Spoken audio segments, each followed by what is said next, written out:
আমি আবার তাজুল ইমামের মতো যারা বীর মুক্তিযোদ্ধা আছে তারা একদিন দাঁড়ায় কোর্টে যে এই সেনাবাহিনী সহ সেনাবাহিনীর যত অফিসার এখন দায়িত্বে আছে তাদের বিরুদ্ধে কেস ঠুকে দেওয়া হবে।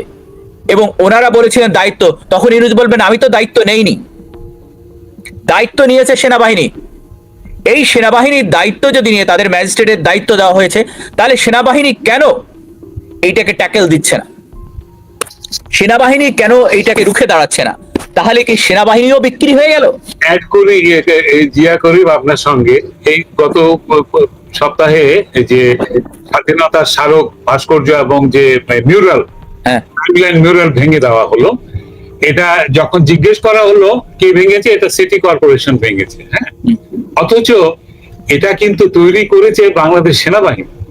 তাহলে দেখেন জিনিসগুলো দেখেন, সেনাবাহিনী দায়িত্ব নিয়েছে। ওয়াকারুজ্জামান এই ফেসে যাবে। আমি তো বলতেছি ওয়াকারুজ্জামান হ্যাজ টু বি। আসবেন না, কেন ফাসবেন না? কারণ উনি তো করাচ্ছেন, এটা উনি করাচ্ছেন, কিন্তু উনি এইটা থেকে 100 বিচারের কাজ হয়। বঙ্গবন্ধুকে হত্যা করার পরে তারা ইন্ডেমনিটি দিয়েছিল, 25 বছর পরে সেই ইন্ডেমনিটি বাতিল হয়েছে। দরকার হলে 50 বছর পরে এই ইন্ডেমনিটি বাতিল হবে ইনশাল্লাহ। বাংলার মাটিতে দরকার হলে মরণোত্তর বিচার হবে ওয়াকারুজ্জামানের। ওয়াকারুজ্জামান না, ওনার যে সেনা বাকি যে মীর জাফর গুলি আছে, সবাই মীর মদন না, এর ভিতরে মীর মদনও আছে, মীর জাফরও আছে। এই মীর জাফরদের বিচার বাংলাদেশে ইনশাল্লাহ একদিন হবে। তো এর জন্য দায়ী সেনাবাহিনী, সেনাবাহিনী এবং ইউনূস সরকার। ইউনূস সরকার উস্কে দিচ্ছে, ওনার যে প্রেস উইং আছে তারাও উস্কে দিচ্ছে। তারা বিভিন্নভাবে বলছে এটা তো আপনার মনে থাকার কথা তৌফিক ভাই, যখন ডাকসু ইলেকশন হয় এরশাদের সময় ছাত্র সংগ্রাম পরিষদের, তখন সুলতান মোহাম্মদ মনসুর ভিপি নির্বাচিত হয় এবং মুস্তাক আহমেদ জিএসি নির্বাচিত হয়। নির্বাচিত হওয়ার পরের দিন ঢাকা বিশ্ববিদ্যালয়ে এর মেয়েরা শামসুন্নাহার হল এবং রোকে হলের থেকে মিছিল বের করা হয়। সেই মিছিলে কারা হামলা করেছিল, কারা আমাদের বোনদের ওড়না এবং কাপড় খুলে নিয়ে গেছিল? আপনার ভালোই মনে আছে, বিএনপি এবং জামাত। তখন এর প্রতিবাদ বিএনপি একদিনও করে নাই। 90-এর আন্দোলনের সময় বিএনপি বলা হয় আপসীন নেত্রী, যাকে আপসীন নেত্রী বলা হয়, আমি চ্যালেঞ্জ করে বলতে পারি উনি সবচেয়ে বড় আপসবাদী। আপনারা উনি যে মহিলা তার স্বামী হত্যার বিচার করা চায় না, তাকে আপসীন কিভাবে বলা হয়? আপসীন এই কারণেই, কারণ উনি বিচার চাননি। তার বিনিময়ে কোকো 1, কোকো 2, কোকো 3 স্টিমার নামিয়েছিলেন। আপনি সেই স্টিমারেও চড়তেও পারেন, কারণ আপনার বরিশালের অঞ্চলের মানুষ, এটা সবাই চড়েছে। তো এইটা হচ্ছে ব্যাপার। আবার আসেন 90-এর আন্দোলনের সময় বলা হয় যারা এরশাদের সরকারের দালালি করেছে তাদেরকে প্রত্যাখ্যান করা হবে, তাদেরকে রাজনৈতিকভাবে আশ্রয় দেওয়া হবে না। আওয়ামী লীগের কাছে এসেছিলেন কেরামত আলী, তারপরে আপনার MK আনোয়ার সহ অনেকে, আওয়ামী লীগ তাদেরকে নেয়নি, বিএনপি তাদেরকে নিয়েছেন। আসেন 2007 সালে যখন তারেক রহমানের ব্যাপারে, তখন ওনার প্রচুর ভিডিও আছে, ওনাকে বলা উনি বলছেন আমার ছেলে আর কোনোদিন রাজনীতি করবে না, মুচলেকা দিয়েছেন ছেলের জন্য। উনি বলছেন যে আর রাজনীতি করে আপসহীন করতে করলেন। এই যে কয়েকদিন আগে বলছেন ডিসেম্বরের ভিতর নির্বাচন হতে হবে, সেই নির্বাচনকে পিছিয়ে দেওয়া হলো। আপসহীন কাকে বলেন? উনি তো বারবার আপোষ করছেন। আসেন এইবার এর পেছনে বিএনপি এবং জামাত জোট, তার সঙ্গে হিজবুত তাহরির আছে, খেলাফত আছে, অন্যরাও জড়িত। এই যাতে আমাদের দেশে শান্তিকামী মানুষ যাতে একসঙ্গে বসবাস করতে না পারে, সেই কারণেই এদের ভয় ভীতি দেখিয়ে এই দেশ থেকে তাড়িয়ে দেওয়া হচ্ছে। আমাদের হিন্দু ভাইদের পর আক্রমণ করা হচ্ছে, আহমেদিয়া কমিউনিটির পরে, আপনার উপজাতীয়দের পরে, বৌদ্ধদের পরে। এই যে বললেন, তাজুল ভাই বললেন মন্দির ভেঙে দেওয়া হচ্ছে। আপনাদের সবাই দুইজনই ঢাকায় দেখেছেন সোবানবাগ মসজিদ। সোবানবাগ মসজিদটা কোথায় হয়েছে দেখেন, ওই জায়গাটায় ওইখানে প্রচুর ট্রাফিক হয়। একটাই কারণ, 2টা লেন দখল করে আছে মসজিদ। দখল করে আছে না? আমি একজন মুসলমান, আমার খারাপ লাগে যে কেন রাস্তা দখল করে মসজিদ করতে হবে? সরকারকে বলুন আর একটা জায়গা দেওয়া হোক, সরকার জায়গা দিক, সেখানে মসজিদ করেন। কেন রাস্তা? জনগণের ক্ষতি করে তো কোনো জিনিস করার কথা না। এইটা ইসলাম অনুমোদন দেয় না। কেউ যদি আমাকে দেখাতে পারে কোরআন বা হাদিসের কোথাও বলা আছে জনগণের ক্ষতি করে, জনগণের রাস্তা দখল করে মসজিদ করতে হবে, আমি মাথা পেতে নিব, আমি কান ধরে তওবা করে নিব। কিন্তু এটা দেখা কাকে আমাকে?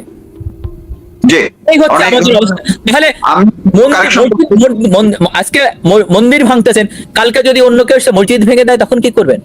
আর কোরআন শরীফে স্পষ্ট করে বলে আছে যে আপনারা অন্যের দেব দেবীকে গালি দিয়েন না, তাহলে তারা আপনার আল্লাহকে গালি দিবে।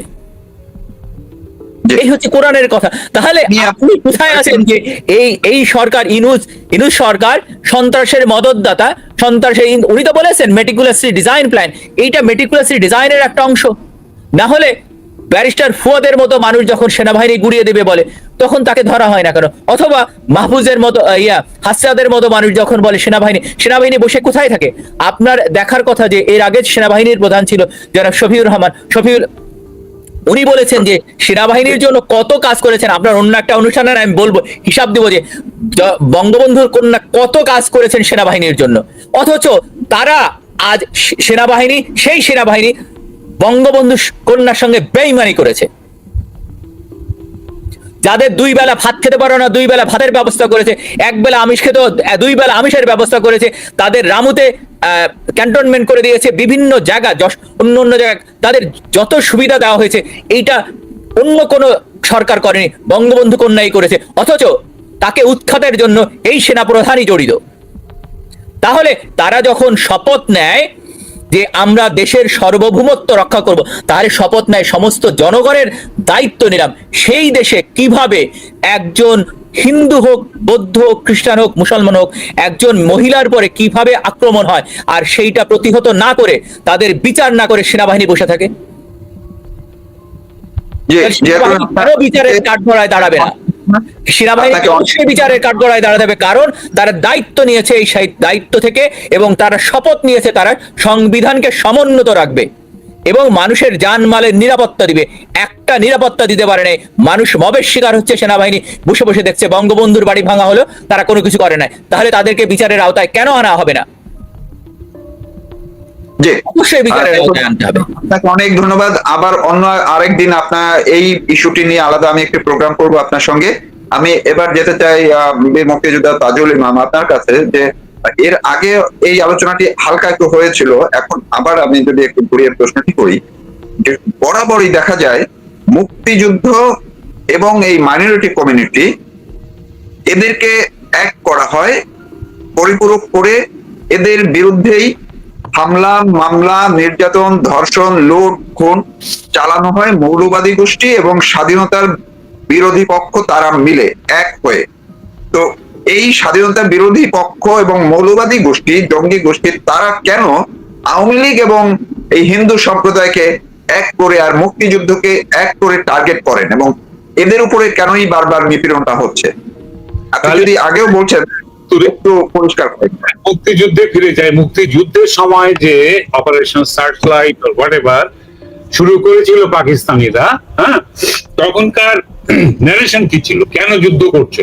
হ্যাঁ, যুদ্ধ করছে এই কারণে যে বাঙালিরা মুসলমানরা ঠিক পুরোপুরি ভালো মুসলমান না, হিন্দু ঘেঁষা মুসলমান, এটা ছিল পাকিস্তানের ন্যারেটিভ। হ্যাঁ, এদেরকে খাঁটি মুসলমান বানাতে হবে।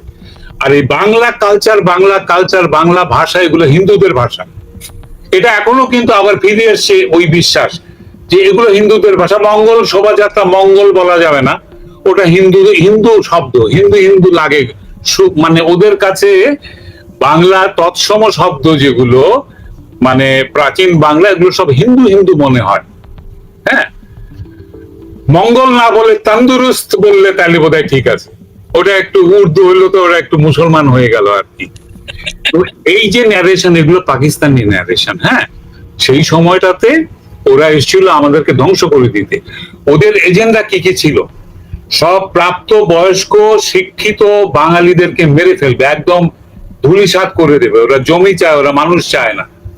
হ্যাঁ, বাঙালি নারীদেরকে ধর্ষণ করে তাদের গর্ভজাত সন্তান যেটা উৎপাদন হবে সেটা দিয়ে পূর্ব পাকিস্তানি বলে একটা জাতি তৈরি হবে, যারা উর্দুতে কথা বলবে এবং যারা পাকিস্তানিদের প্রতি অনুগত থাকবে, কারণ তারা পাকিস্তানিদের সৈন্যবাহিনীর ঔরসে জন্মজাত। হ্যাঁ, তাদের মগজ ওইভাবে তৈরি করা হবে, বাংলা পুস্তক পুড়িয়ে ফেলা হবে, বাংলা ভাষা শিক্ষা নিষিদ্ধ করা হবে পূর্ব পাকিস্তানের মধ্যে, এবং হিন্দু সম্প্রদায়কে বাধ্য করা হবে দেশ ছেড়ে যেতে অথবা ধর্মান্তরিত হতে। কারণ পূর্বাপর যত ইসলামী বিজয় আমরা দেখেছি, যেখানেই তারা গিয়েছেন তলোয়ারের নিচে বাধ্য করেছেন অন্য ধর্মের মানুষকে ধর্মান্তরিত হতে। এই ইতিহাসের মধ্যেই আছে, এটা আমার কথা নয়। এই ভারতের ইতিহাসের মধ্যে আছে, মুসলমানদের লেখা ইতিহাসের মধ্যেও আছে, এবং ধর্মীয় ভাবে এটার অনুমোদন আছে যে প্রথমে ওদেরকে দাওয়াত দেবে, ওরা যদি ধর্মের দাওয়াত না নেয় তাহলে ওদেরকে হত্যা করবে অথবা তলোয়ারের নিচে বাধ্য করবে ধর্মান্তরিত হতে। তো এগুলো কারা শিখিয়েছে? পাকিস্তানিরা শিখিয়েছে। কারা শিখেছে?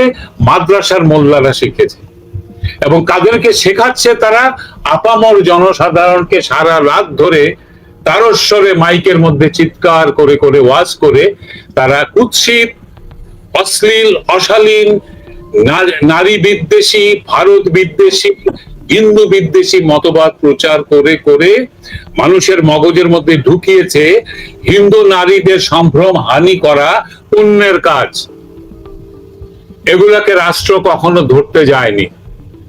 শেখ হাসিনা ধরেছিলেন, হ্যাঁ আইন ছিল তখন, কিন্তু আমরা খুব স্পষ্টাস্পষ্টি ভাবে সেরকম দেখি না, কারণ ইউটিউবে গেলে এখনো সেই সব পুরনো ওয়াজ এখনো ভেসে বেড়াচ্ছে, যেটা গত 20, 25, 30 বছর ধরে চলছে, যেটার মধ্যে নারী বিদ্বেষ এবং ভারত বিদ্বেষ, হিন্দু বিদ্বেষ, অন্য ধর্মের প্রতি হিংসা পরায়ণতা, এগুলো ওয়াজের মাধ্যমে সাধারণ মানুষের মধ্যে ছড়ানো হয়েছে।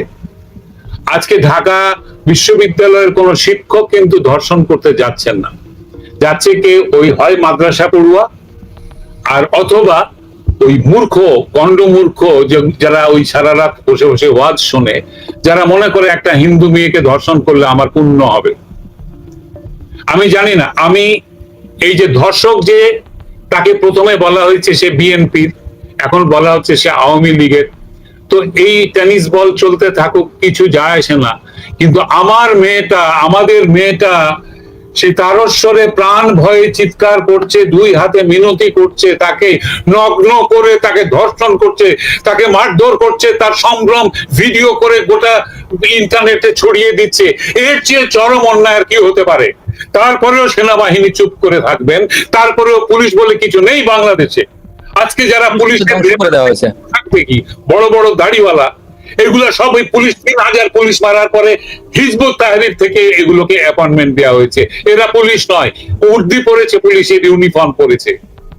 না হলে এই পুলিশ কি করে বলে যে আমি নিজেও কি বলে সেই দরিদ্র ইয়ের কি বলে নাপিত দিয়েছিল, তাকে মারছে না, ও কোথাও মেরেছে, ফিজিক্যালি অ্যাসাল্ট করেছে, তার 10 টাকার কাছে চেয়েছিল, তার পারিশ্রমিক চেয়েছিল, তার কাজ করে দেওয়ার পরে তাকে ধর্মীয় অবমাননা ট্যাগ দিয়েছে। যে পুলিশ তাকে ধরে নিয়ে অ্যারেস্ট করেছে, সেই পুলিশও খুশি হয়েছে, তার নাকি খুব তৃপ্তি পেয়েছে সেই কাজটা করে। এটা কিসের পুলিশ? এটা তো হিজবুত তাহরীর, এটা তো হরকতুল জিহাদের ট্রেনিং নেওয়া সেই পুলিশ, যে এখন সুযোগ পেলে গুলি করবে। তো ওদের হাতে দেখেন একটা জিনিস বলি তৌফিক, মব সন্ত্রাস করতেছে কখনো তৌহিদি জনতার নামে, কখনো বিভিন্ন সংগঠনের নামে, হ্যাঁ এরা করছে। আমি তো দেখি না কোন দরিদ্র রিক্সাওয়ালা অথবা গার্মেন্টস কর্মীরা কোন মব সন্ত্রাস করছে। কারা করছে? এরা কারা? এদের মাথায় এত টুপি কেন? এদের কপালে কালো দাগ কেন? ওরা মসজিদ থেকে বেরিয়ে আসছে, খুতবার পরে মসজিদের ইয়েতে জুম্মার নামাজের পরে এরা রাজনৈতিক করছে, প্রচারণা চালাচ্ছে, মানুষের মাথার মধ্যে বিদ্বেষ ঢোকাচ্ছে। ওরা আজকে আওয়ামী লীগকে ফ্যাসিস্ট বলে গালি দেয় এবং সব দোষ দেয়, কিন্তু কোন অপরাধটা ফ্যাসিজমের কোন অপরাধটা বাংলাদেশে এখন হচ্ছে না? এই ধর্ষণ, এটারও কোনো বিচার হবে না। এর আগেও ধর্ষণ হয়েছে, সেটারও বিচার হয়নি। পিটিয়ে মানুষ মেরে ফেলেছে। প্রথম 1 সপ্তাহের মধ্যে ঢাকা বিশ্ববিদ্যালয়ে তাদের সহপাঠীকে তারা ভাত খাইয়ে পিটিয়ে মেরে ফেলেছে ছাত্ররা, সমন্বয়করা। রাজশাহী বিশ্ববিদ্যালয় মেরেছে, জাহাঙ্গীরনগর বিশ্ববিদ্যালয় মেরেছে।